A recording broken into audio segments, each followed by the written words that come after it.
Marami ang nakapansin mula nang umuwi si Chris Lawrence galing Amerika ay palagi na lang itong nakatambay sa kanyang mag-ina. Alam naman natin na ang sumundo sa kanya ay walang iba kundi si Katrina Halili at si Katie. At marami pa nga itong pasalubong. At mula nun ay palagi na silang nakikita together. At meron din pagkakataon na nagla-live sila together. Kaya maraming naging masaya. Dahil ito na nga ba yung sinabi ni Chris Lawrence noon na one step at a time at unti-unti niyang gagawin ang lahat para mabuo muli ang kanilang pamilya. Especially ang kanilang estado ni Katrina Halili. Nung sila naman ay naghiwalay ay wala namang third party involved. Pagkus nangyari lamang ang kanilang paghiwalay dahil sa immaturity. Hindi pa sila kasi financially stable, emotionally and spiritually. Ngayon ay nasa 40s na sila. Malamang, matured na sila pareho. Kaya nga sabi nga ni Katrina, ay tanggap niya na ang lahat ng pagkakamali niya at ganun din si Chris Lawrence. Kaya nais nga ni Katrina na magsimula muli para kay Katie. Ayon nga kay Katrina ay hindi naman din siya perfect, ganun din si Chris.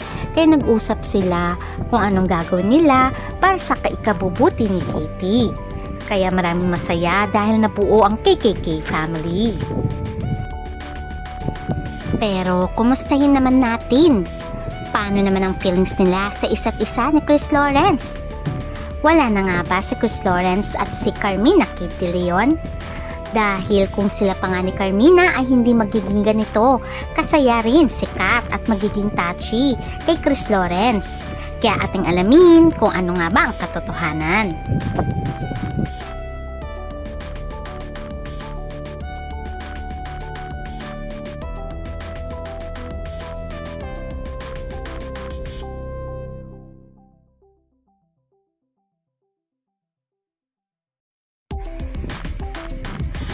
Marami ring mga fans ang nakakapansin na nagiging okay na muli si Katrina at si Chris Lawrence. Matatandaan nung mula sila ay maghiwalay ay hindi naman sila ganun ka-close. Hindi nga rin sila gaano nag-uusap ayon kay Katrina. Pag hinihiram lang si Katie ay okay lang pero wala daw silang formal na pag-uusap ng masinsinan. At ngayon lamang daw nangyari yon nung nagkaroon sila ng staycation as a family. At dito na nagsimula ang kanilang closeness muli ni Chris Lawrence. At kitang-kita nga dito ang kanilang kakulitan. Hindi na ito collaboration lamang at co-parenting. Bagkus baka nga bumabalik na rin ang feelings nila sa isa't isa. Which is lalong magiging masaya si Katie pag nangyari yon. Pero ang tanong pa rin na hindi nawawala sa isipan ng mga fans, meron pa bang karelasyon si Chris Lawrence? Dahil hindi naman to nagsasalita kung hiwalay na sila ni Carmina Katie Leon. Pero sabi nga ng mga fans baka hiwalay na. Dahil palagi na nga lang daw nakikita itong si KL sa bahay ni Katrina. At wala na rin post gaano itong si Carmina tungkol sa kanila ni Chris Lawrence. At hindi na rin niya sinundo si Chris Lawrence pagkus ang sumundo ay si Katrina at si Katie. Sabi nga ng fans, mag-focus na lang si Carmina sa kanyang mga anak. At kung meron man siyang dating asawa, ay doon na lang daw mag-focus at hayaan na lamang si KL na maging masaya sa piling ng kanyang mag-ina, ayon sa netizens. Marami pa rin ang nalilito talaga kasi hindi nga nagsasalita si Chris Lawrence.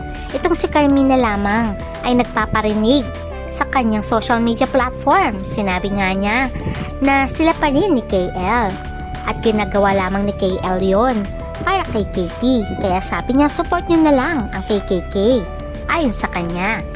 Pero ano nga pa talagang totoo? Ayon naman sa observation ng mga fans, kita naman dito na maraming padala itong si KL galing US at diretso sa bahay ni Katrina. At makikita nga rin na nag-unbox nga sila, although ginawa nila iyon sa kanilang YouTube. Pero makikita rin dito ang concern niya kay Kat at kay Katie, na makikita rin napakasaya ni Kat at ni Katie sa mga At syempre ang higit na masaya, si Katrina Katrina at si Katie sa dami ng pasalubong ni Papa KL nila sa kanila.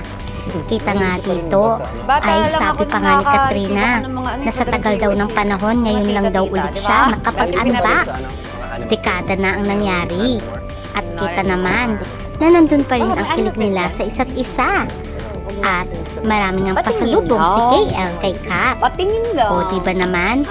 Sino ba naman ang hindi magsiselos kung totoong si Carmina at si KL pa? Makikita dito na nandun ang focus at kilig nitong si KL. At makikita mo na sobrang saya nila pag magkasama na dati naman ay hindi ganon. At makikita rin na nandun na yung concern at touchy moves nilang dalawa. At mukhang ginagawa na nga ni KL ang lahat para suyuin muli itong si Katrina Halili. Kung mahal mo kasi ang isang tao ay automatic yun. Hindi na kailangan pang sabihan. Dahil kusa, tulad na lang ito na niregaluhan niya ang mag-ina niya ng maraming gifts galing Amerika. Ang nakakatuwa pa ay talagang gumagawa na ng move itong si Chris Lawrence para suyuin muli si Katrina Halili. Dahil kung mahal mo isang tao, automatic, tignan mo nga, siya na ang kusang nagtay ng rubber shoes ni Katrina. O diba naman ang sweet? At ganun din si Katie, inayos niya din ang sapatos. Sino namang babaeng hindi mai-in love, diba? Dati mo namang minahal noon. Kaya no wonder, siguro ay wala na nga si Carmina at itong si KL kasi hindi niya gagawin yun kung nataon. Sabihin na natin, kung meron pang karelasyon si KL ay hindi siya talaga magfo-focus masyado kay Katrina at kay Katie. Pero lagi mong napapansin araw-araw na sila magkasama hanggang gabi pa at talagang nagbabanding silang mag-anak. Sana nga ay ma-realize na Chris Lawrence na importante pa rin na buo ang pamilya para kay Katie. At si Katrina naman, alam naman natin na sinabi niya noon na wala na daw balikan. Pero hindi natin masasabi ang panahon dahil nagbabago ang feelings. Kaya itong wish natin sa KKK na mabuo muli ang kanilang pamilya. Hanggang sa muli, please don't forget to like, share, subscribe. Bye!